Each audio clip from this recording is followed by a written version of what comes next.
السلام علیکم ورحمۃ اللہ وبرکاتہ، نحمده ونصلی علی رسولہ الکریم، اما بعد فاعوذ باللہ من الشیطان الرجیم، بسم اللہ الرحمن الرحیم، رب اشرح لی صدری ویسر لی امری واحلل عقدۃ من لسانی یفقہوا قولی۔ نماز کے بعد کے اذکار، ایک بار اللہ اکبر کہنا اور اونچی آواز میں۔ ابن عباس کہتے ہیں میں نبی صلی اللہ علیہ وسلم کی نماز کے مکمل ہونے کو تکبیر کی وجہ سے سمجھ جاتا تھا، یعنی سلام پھیرنے کے بعد آپ اللہ اکبر کہتے۔ نمبر 2، 3 بار استغفر اللہ کہنا، میں اللہ سے بخشش مانگتا ہوں۔ صبان کہتے ہیں کہ رسول اللہ صلی اللہ علیہ وسلم جب اپنی نماز سے فارغ ہوتے تھے تو 3 مرتبہ استغفار فرماتے۔ ولید کہتے ہیں کہ میں نے اوزائی سے پوچھا آپ استغفار کس طرح فرمایا کرتے تھے، تو انہوں نے کہا آپ اس طرح فرماتے، استغفر اللہ استغفر اللہ استغفر اللہ۔ اس کی کیا حکمت ہے نماز کے بعد استغفار کرنے کی؟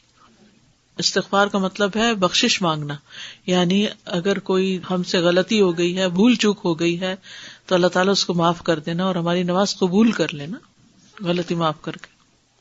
نمبر 3، اللہم انت السلام ومنک السلام تبارکت ذی الجلال والاکرام۔ استغفار کے بعد صوبان رضی اللہ عنہ کہتے ہیں کہ رسول اللہ صلی اللہ علیہ وسلم جب اپنی نماز سے فارغ ہوتے تو 3 مرتبہ استغفار فرماتے اور یہی پڑھتے اللہم انت السلام آخر تک۔ نمبر 4، لا الہ الا اللہ وحدہ لا شریک لہ، لہ الملک ولہ الحمد وہو علی کل شیء قدیر، 3 بار۔ حدیث ہے، مغیرہ بن شعبہ کے کاتب وارد سے مروی ہے کہ معاویہ رضی اللہ عنہ نے مغیرہ کو لکھا کہ کوئی حدیث جو آپ نے رسول اللہ صلی اللہ علیہ وسلم سے سنی ہو وہ مجھے لکھ کر بھیجیں۔ راوی نے بیان کیا کہ پھر مغیرہ رضی اللہ عنہ نے انہیں لکھا کہ میں نے آپ صلی اللہ علیہ وسلم سے سنا ہے آپ اپنی نماز سے فارغ ہونے کے بعد 3 مرتبہ یہ دعا پڑھتے۔ یہ پیغمبروں کی دعا ہے نا جو عرفہ کے دن سب پیغمبروں نے مانگی، لا الہ الا اللہ وحدہ لا شریک لہ، لہ الملک ولہ الحمد وہو علی کل شیء قدیر۔ 5ویں دعا ہے، لا الہ الا اللہ وحدہ لا شریک لہ، لہ الملک ولہ الحمد وہو علی کل شیء قدیر، اللہم لا مانع لما اعطیت ولا معطی لما منعت ولا ينفع ذا الجد۔ ایک روایت میں منک الجد بھی آتا ہے، یہ اگلی روایت ہے، ولا ينفع ذا الجد منک الجد۔ 6ٹھی دعا ہے، لا الہ الا اللہ وحدہ لا شریک لہ، لہ الملک ولہ الحمد یحیی ویمیت وہو حی لا یموت بیدہ الخیر وہو علی کل شیء قدیر۔ یہ دعا اور کس موقع پہ پڑھی جاتی؟ بازار جاتے ہوئے، کئی لاکھ نیکیوں کا ثواب ہے جو بازار میں یہ دعا پڑھ لے۔ اللہم لا مانع لما اعطیت ولا معطی لما منعت ولا ينفع ذا الجد منک الجد۔ ترجمہ دیکھ رہے نا آپ سامنے، 3 بار پڑھنا، ٹھیک ہے، یعنی لا الہ الا اللہ وحدہ 3 بار اور پھر اللہم لا مانع۔ 7ویں دعا، لا الہ الا اللہ وحدہ لا شریک لہ، لہ الملک ولہ الحمد وہو علی کل شیء قدیر، لا حول ولا قوة الا باللہ، لا الہ الا اللہ ولا نعبد الا ایاہ، لہ النعمۃ ولہ الفضل ولہ الثناء الحسن، لا الہ الا اللہ مخلصین لہ الدین ولو کرہ الکافرون۔ اس میں سے کچھ دعائیں ایاک نستعین میں بھی ہیں اور نمازوں کے بعد کے اذکار کا کارڈ بھی موجود ہے الگ سے، اس میں یہ دعائیں ہیں۔ پھر تحلیل کے کلمات، اس کے بعد تسبیحات، 33 بار سبحان اللہ، 33 بار الحمدللہ، 33 بار اللہ اکبر، اور 100 پورا کرنے کے لیے لا الہ الا اللہ وحدہ لا شریک لہ، لہ الملک ولہ الحمد وہو علی کل شیء قدیر۔ اب تک سب سے زیادہ دعا کون سی آئی ہے؟ لا الہ الا اللہ۔ سوچیے آپ کتنی دفعہ پڑھتے ہیں نماز کے بعد اس کو؟ 10 دفعہ تو صبح اور شام کے بعد پڑھتے ہیں۔ ابو ہریرہ رضی اللہ عنہ سے روایت ہے کہ جس نے ہر نماز کے بعد 33 مرتبہ سبحان اللہ، 33 مرتبہ الحمدللہ اور 33 مرتبہ اللہ اکبر کہا تو یہ 99 کلمات ہو گئے، اور 100 کا عدد پورا کرنے کے لیے لا الہ الا اللہ وحدہ لا شریک لہ لہ الملک ولہ الحمد وہو علی کل شیء قدیر کہہ لیا تو اس کے سارے گناہ معاف کر دیے جائیں گے، اگرچہ وہ سمندر کی جھاگ برابر ہوں۔ 1.5 منٹ لگتا ہے، 1.25 منٹ لگتے ہیں جس میں آپ یہ سارا عمل کر سکتے ہیں۔ اور اللہ سبحانہ و تعالیٰ کو وہ عمل زیادہ پسند ہے جو روزانہ کیا جائے، ادومھا، دوام سے کیا جائے، اللہ کی کوئی مجبوری ہو۔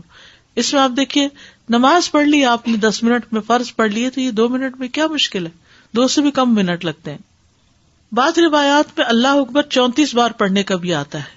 یہ تسبیحات 10 دفعہ بھی پڑھی جا سکتی ہیں۔ عبداللہ ابن عمر سے مروی ہے کہ نبی صلی اللہ علیہ وسلم نے فرمایا 2 خصلتیں یا 2 عادتیں ایسی ہیں کہ اگر کوئی مسلمان بندہ ان کی پابندی کر لے تو جنت میں داخل ہوگا۔ پابندی اور وہ بہت آسان ہے، مگر ان پر عمل کرنے والے بہت کم ہیں۔ ایک یہ ہے کہ ہر نماز کے بعد 10 مرتبہ سبحان اللہ، 10 مرتبہ الحمدللہ اور 10 مرتبہ اللہ اکبر کہے تو زبان کی ادائیگی کے اعتبار سے 150 بار ہے، یعنی ساری نمازوں میں، مجموعی طور پر 5 نمازوں کے بعد، اور ترازو میں 1500 ہوں گے۔ اور جب سونے کے لیے اپنے بستر پر آئے تو 34 بار اللہ اکبر، 33 بار الحمدللہ اور 33 بار سبحان اللہ کہے۔ زبان کی ادائیگی کے اعتبار سے تو یہ 100 ہے، مگر میزان میں یہ تسبیحات 1000 ہوں گی۔ رات کو جو سوتے ہوئے پڑھے جاتے تسبیحات فاطمہ، سب تھکاوٹ اتارنے کے لیے۔ یقیناً میں نے رسول اللہ صلی اللہ علیہ وسلم کو دیکھا، آپ انہیں اپنے ہاتھ سے شمار کرتے تھے۔ صحابہ نے پوچھا، اللہ کے رسول یہ کیسے ہے کہ یہ آسان عمل ہے مگر ان پر عمل کرنے والے تھوڑے ہیں؟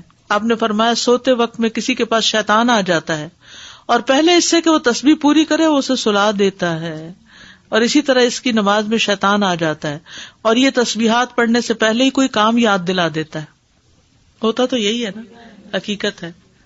آپ کو شاید میں نے پہلے بھی بتایا ہو کہ ہاتھ پر تسبیح پڑھنا جو ہے کچھ مشکل نہیں، اور دائیں ہاتھ پہ صرف کیسے پڑھیں گے آپ؟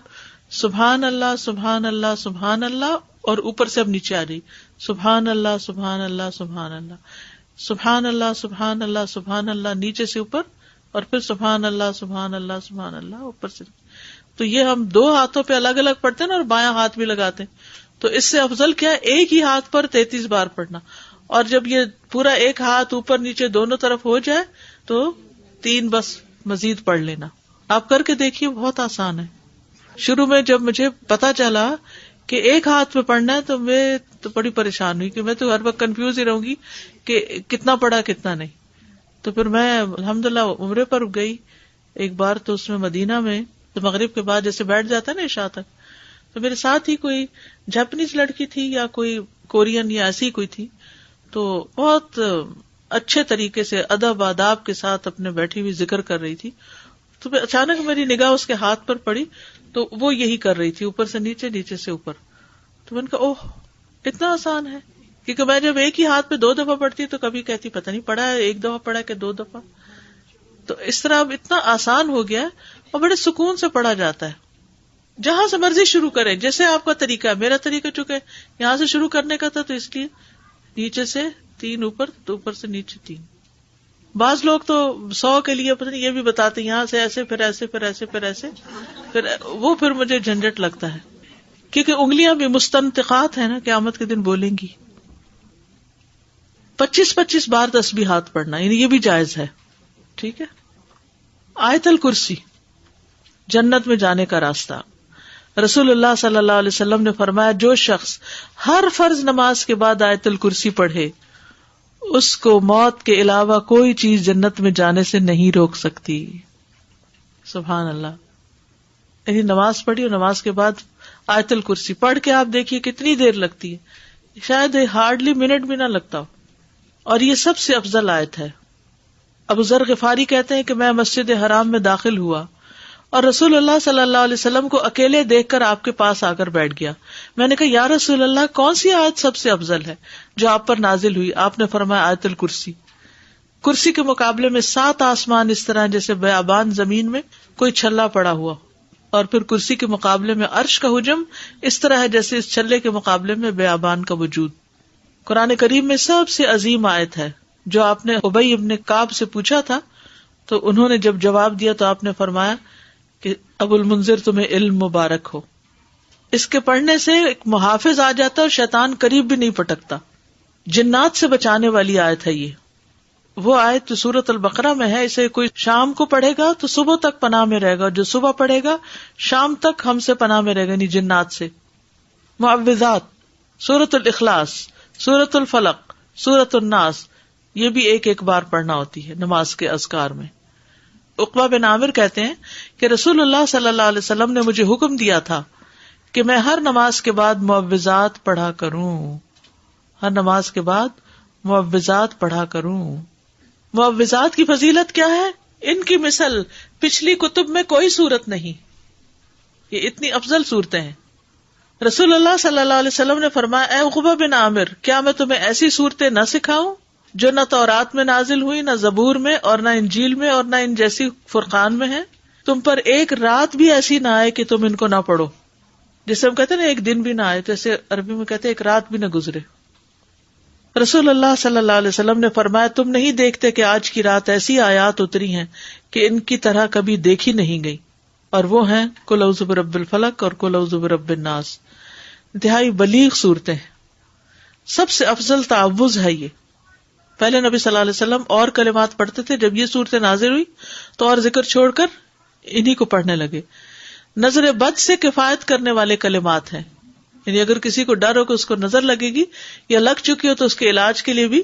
ابو سعید سے روایت ہے، کہتے ہیں کہ رسول اللہ صلی اللہ علیہ وسلم جنوں اور انسانوں کی نظر بد سے پناہ مانگتے تھے، حتیٰ کہ معوذتین نازل ہوئی. پھر جب معوذتین نازل ہوئی تو آپ نے ان کو لازم پکڑ لیا اور ان کے سوا دوسروں کو ترک کر دیا. نمبر 11، ربی اعنی علی ذکرک و شکرک و حسن عبادتک. معاذ بن جبل کہتے ہیں کہ رسول اللہ صلی اللہ علیہ وسلم نے میرا ہاتھ پکڑا اور فرمایا، میں تم سے محبت رکھتا ہوں اے معاذ. میں نے عرض کیا، میں بھی آپ سے محبت کرتا ہوں یا رسول اللہ. تو رسول اللہ صلی اللہ علیہ وسلم نے فرمایا، تم پابندی سے ہر نماز میں یہ دعا مانگا کرو، ربی اعنی علی ذکرک و شکرک و حسن عبادتک. اور آپ نے یہ ان کو وصیت کی تھی کہ کبھی نہ چھوڑنا اس کو. نمبر 12، رب قنی عذابک یوم تبعث عبادک. اے رب، مجھے اس دن کے عذاب سے بچانا جس دن تو اپنے بندوں کو اٹھائے گا. پھر ہے نمبر 13، اللہم انی اعوذ بک من الکفر والفقر وعذاب القبر. کفر، فقر اور عذاب قبر سے تیری پناہ میں آتا ہوں اے اللہ. پھر اللہم اغفر لی ما قدمت وما اخرت وما اسررت وما اعلنت وما اسرفت وما انت اعلم به منی انت المقدم وانت المؤخر لا الہ الا انت. یہ اگلے پچھلے ظاہری باطنی سب گناہوں کی معافی کا اعلان ہے اس میں. پھر 15 نمبر پہ سبحانک اللہم وبحمدک استغفرک واتوب الیک. اچھے عمل پہ مہر لگانے والے کلمات ہیں یہ، یعنی جو شخص کسی مجلس میں بیٹھے پھر اس سے کچھ غلط سلط باتیں ہو جائیں تو جب یہ کلمات آخر میں پڑھے گا تو وہ معاف ہو جائیں گے، کفارہ ہو جائے گی اس مجلس کا. نمبر 16، رب اغفر لی وتب علی انک انت التواب الغفور. ایک انصاری صحابی کہتے کہ میں نے رسول اللہ صلی اللہ علیہ وسلم کو نماز کے بعد یہ دعا 100 دفعہ پڑھتے ہوئے سنا، رب اغفر لی وتب علی انک انت التواب الغفور.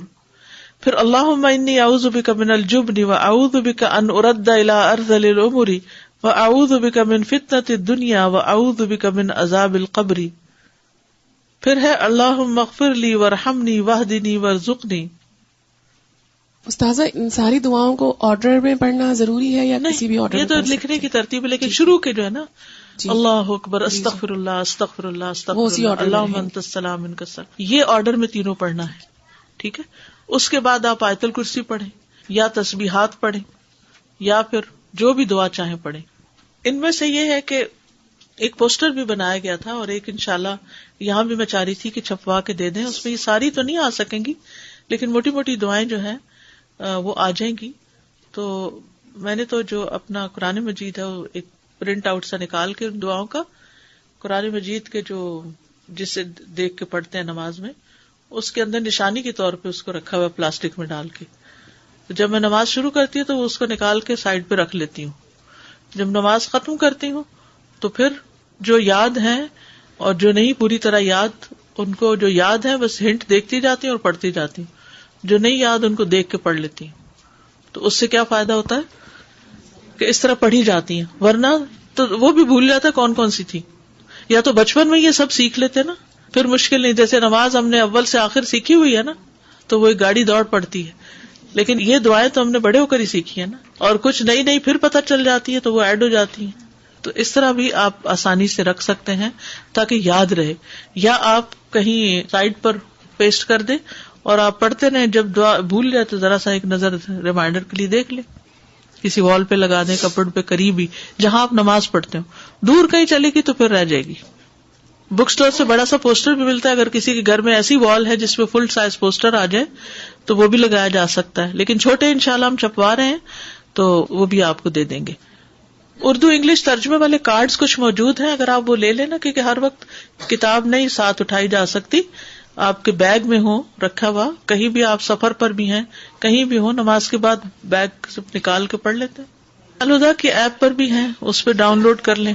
بس میں تو نماز ہو، قرآن کا وقت ہو، لیسن کی تیاری کا اور ڈر کے مارے فون کو ہاتھ نہیں لگاتی. جی سفر کے لیے ٹھیک ہے، کیونکہ فون کو ہاتھ لگ گیا تو بچنا مشکل. اللہ